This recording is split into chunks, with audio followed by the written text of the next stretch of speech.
Delhi NCR और पश्चिमी उत्तर प्रदेश में सक्रिय दुर्दांत अपराधी अनिल दुजाना की एनकाउंटर में मौत हो गई।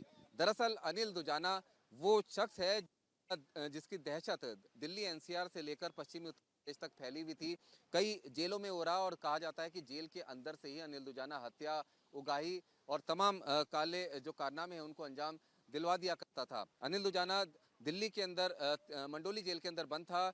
अभी बीते साल ही क्राइम ब्रांच दिल्ली पुलिस ने उसको दिल्ली से गिरफ्तार किया था, जब वो फरार था और दिल्ली के अंदर किसी बड़ी वारदात को अंजाम देने की कोशिश कर रहा था। जिसके बाद से अभी कुछ दिन पहले ही उसको जमानत मिली थी और जमानत के बाद वो फरार हो गया था। लेकिन जमानत मिलने के फौरन बाद ही उसने अपने केस के गवाहों को धमकाना शुरू कर दिया था। एक बिजनेसमैन को भी धमकी दी थी, जिसके बाद अभी पिछले हफ्ते ही अनिल दुजाना के खिलाफ 2 मुकदमे दर्ज किए गए थे। जिसके बाद यूपी पुलिस और यूपी एसटीएफ अनिल दुजाना को तलाश रही थी।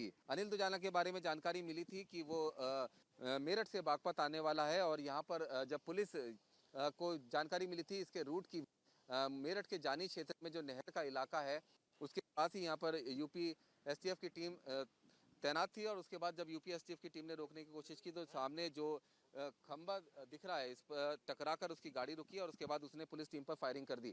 ये यहाँ पर जो कार्टेजेस गिरे थे, जो खोखे गिरे थे, उसके निशान हैं।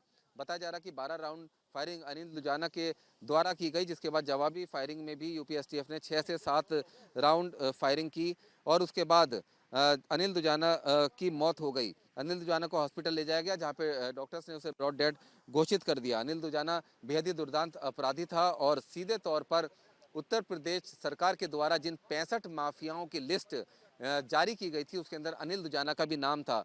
जो माफियाओं की लिस्ट थी उसमें से एक अनिल दुजाना और कम हो चुका है। नोएडा, ग्रेटर नोएडा क्षेत्र के बताया जा रहा कि उस लिस्ट के अंदर 6 और गैंगस्टर हैं, 6 और माफिया फिलहाल जेल में हैं। अनिल दुजाना लगातार उगाही, हत्या, वसूली जैसी वारदातों में शामिल रहा था। अनिल दुजाना के ऊपर 62 से ज़्यादा मुकदमे दर्ज थे।